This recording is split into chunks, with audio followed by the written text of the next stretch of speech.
Write is a series of events that we put together through the Borderlands Writing Project, otherwise known as BWP.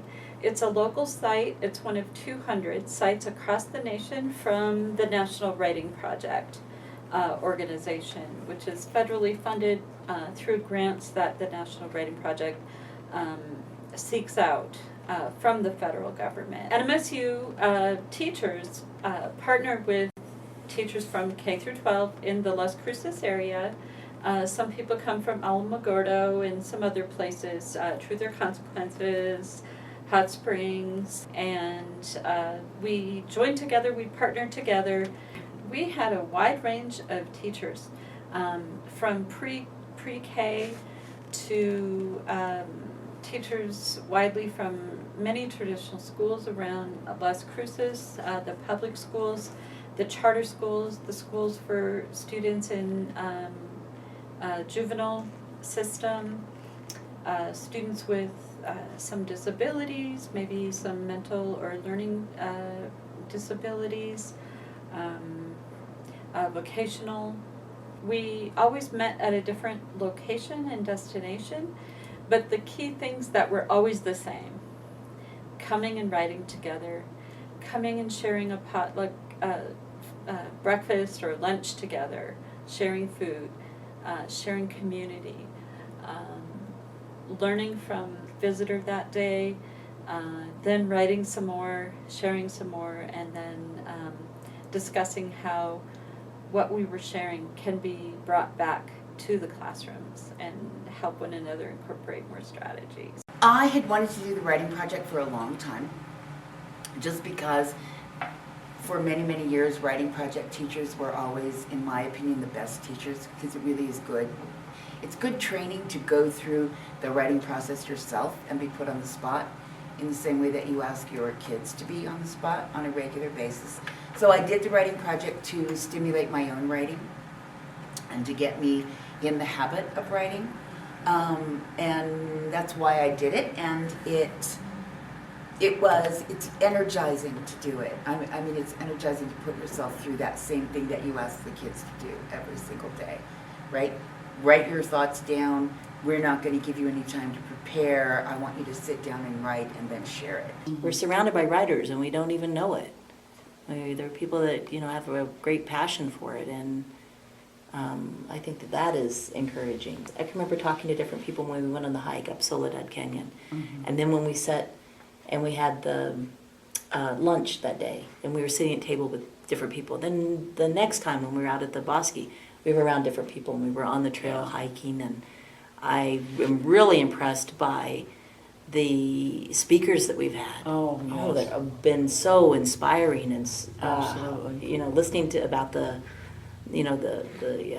Ted Turner's ranch, and the artist that came last time. And the artist and how he set up the easel, and we watched him for a little bit. Yeah, and just the way he gets inspired, and it's very, very similar to writing too. That's one of my favorite parts about when we meet, is actually listening to everybody and take that breath, and you're reading something that you just wrote right then.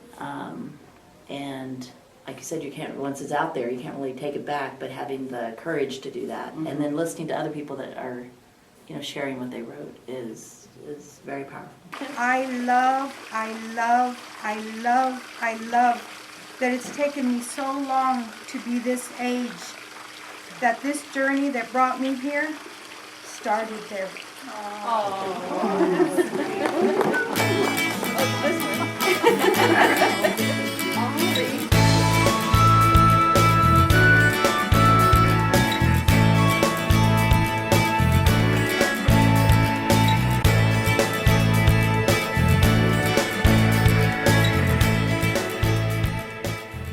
We watched a video on Martin Luther King, and then they had to cut these out, and then they had to put them in order of how the story would happen. After that, they had on the next part, we went through and talked about the main idea between the video and the story and what details we had. We worked on this together. I will read some amazing things that my students write, and that inspires me. So I'm hoping to inspire them. They inspire me sometimes. I'll be grading something and I'll come across something that that one of them wrote and go, oh my gosh, this is so good. You know, this is really almost magical. And I try to share that with them. And I try to always tell them when I hand them back something, keep this beyond this quarter. Don't just toss it out with, you know, everything else that you've done. Keep it and remember that you did it. I've learned more from my students than I think I've ever shared with them.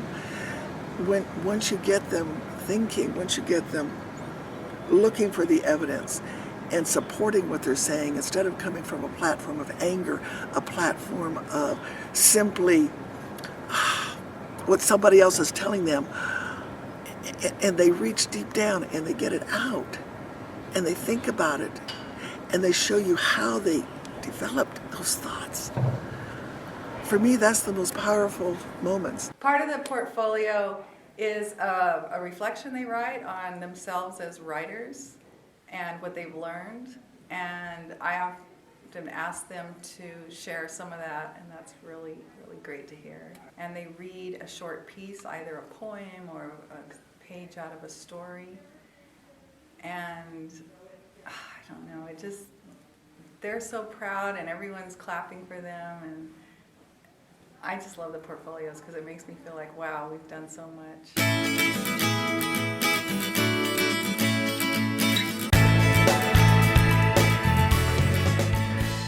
They would write things that I was very surprised about, especially things going on at home.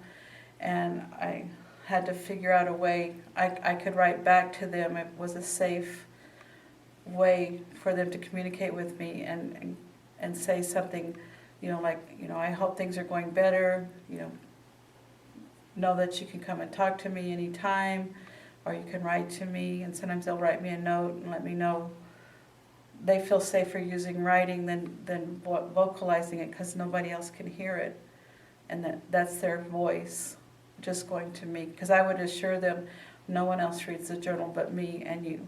And I made sure of that. You know, I would lock up their little journals after each class so nobody else could get into them, you know, for each class period.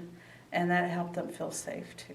That would be the big success story, is when I read those reflections and many of my students talk about how good it was just to get those ideas out of their heads, those feelings and those thoughts and the experiences that they've had, that some of them have had really terrible experiences and they haven't been able to voice that. So once they get it on paper, they just feel better.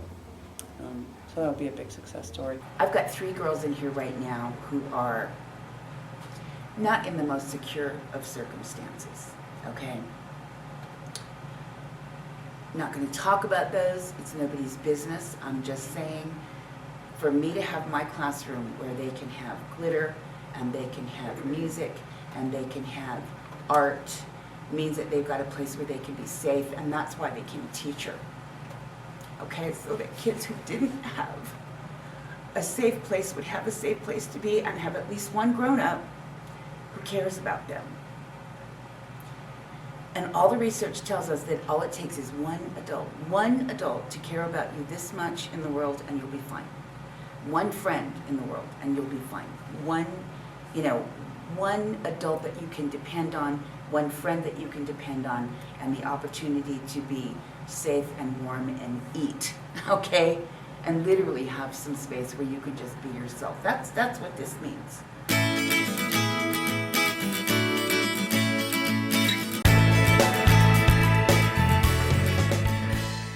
And there's that idea that English teachers are hovering over you, trying to attack your writing, your grammar, and your, you spelled that wrong. But when I focus with my students on their ideas, which is what most of their writing is about in my classes, what ideas do you have to get out there on paper?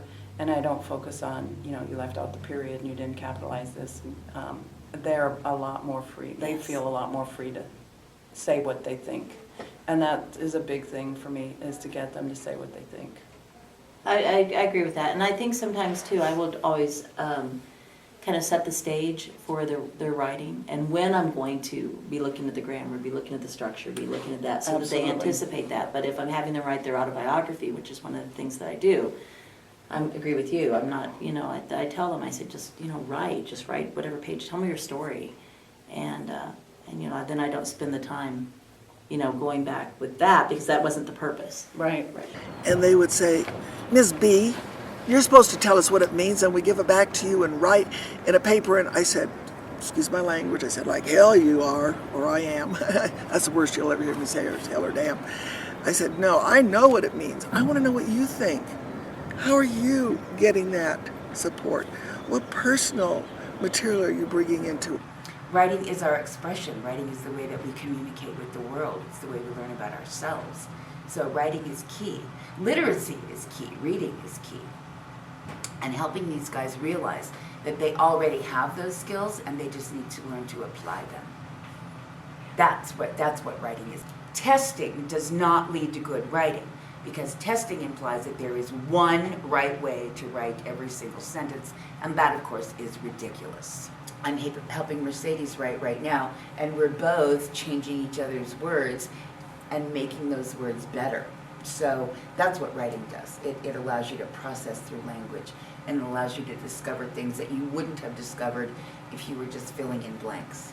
And many of these kids have been led to believe that writing is just saying what the teacher wants you to say.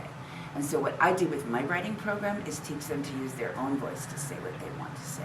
So I am a freedom fighter for the truth and social justice.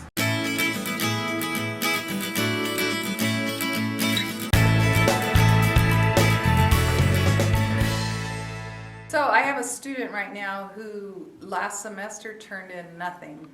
She's very pleasant, but she just turned in nothing.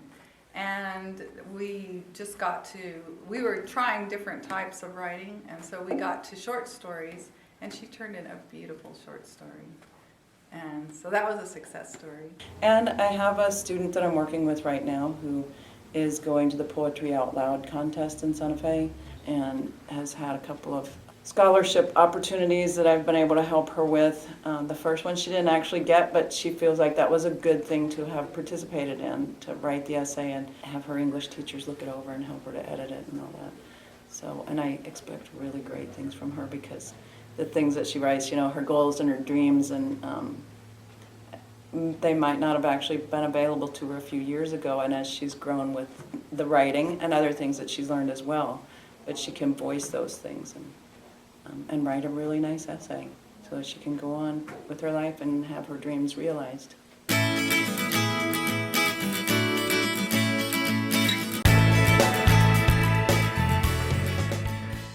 We want to have the time to read their writing and to respond to it. And when you have, most English teachers have 7 classes a day of 30 students in each class. So they have close to 200 students. And trying to actually give those kids attention and read what they're writing and respond to it, it can be really overwhelming. And so teachers work after school, before school, on the weekends. And then, we all want to improve. They're telling us we need to improve, we need to do professional development, and we agree, and we do, and we go to like Borderlands Writing Project, and I went to AP conferences last summer. I read up on the literature. So even in the summer, there's just a lot going on, and we're planning for the next school year. It's tons of fun, though, to plan and getting ready.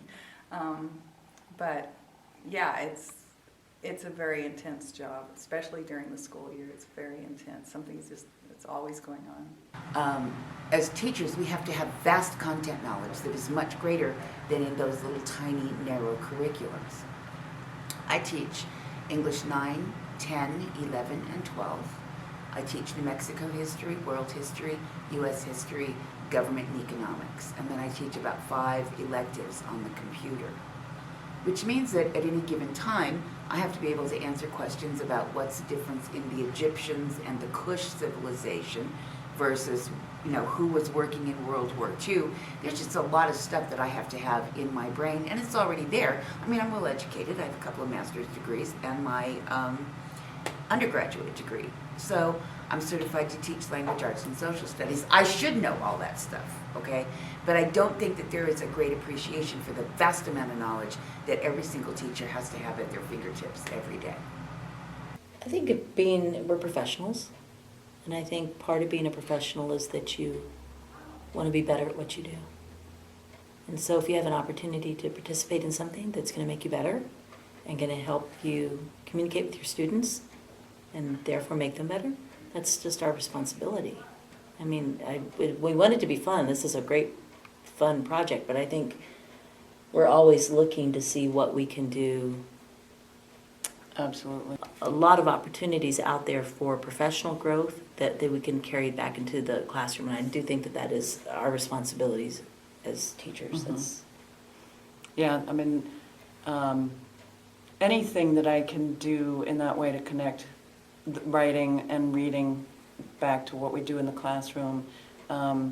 I mean, I go online to find ideas and read what other people are doing, and I go buy books to make sure that I know what's going on in the writing world and in the reading world and what the current thinking is on how students learn how to read and how students incorporate that into their life. And one of the things that our students insist on is that this should be relevant to their life, that we're not just studying this because that's what we study. And so a lot of what I do in my class is focus on things that are here and now. I wish the community was more involved in the schools. I wish they would come in and participate, help teachers, see what we're doing and see if we need help. I remember when my own daughters were in elementary school, parents were all over the place. And then you come here to high school and you don't see the parents. They don't want to embarrass their kids, or maybe they think their kids are old enough, but they need to be here too. And maybe senior citizens or people who have experience come talk to them, come tell them what they've been through, or come see what we do. And there should be more community involvement in all levels of school.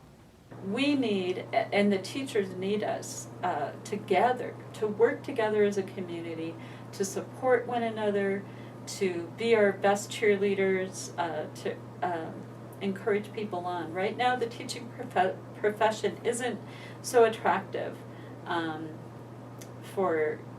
in our society, and we need to keep the momentum going on drawing really powerful professionals to teaching and to helping build our future through the students that they're teaching. Well, I think it pretty clearly says that teachers are very motivated to do well for their students. You certainly don't go into teaching because of the money or the glamorous working conditions. I do it because I find the brain fascinating, I find learning fascinating. I'm a writer, I'm an actor, I do other things as well. So for me, it's part of loving what you do and doing what you love. My 8th graders do jazz fingers. Don't mistake that with jazz hands. So after each person shares, they kind of point toward that person and do jazz fingers. My 7th graders have a very elaborate one that they have to reteach me every Friday when we do our sharing. It's something like lap, clap, snap, woo, raise the roof. I think that's it. And then I've heard about other teachers having great ones. In fact, I read the other day, I think it was in an article, where they used the I love you sign after people would share their writing, and then that sort of morphed into just their communal sort of signal for I've got you, I hear you, and they would end up using that at other times when it was appropriate, and I thought that one was really special.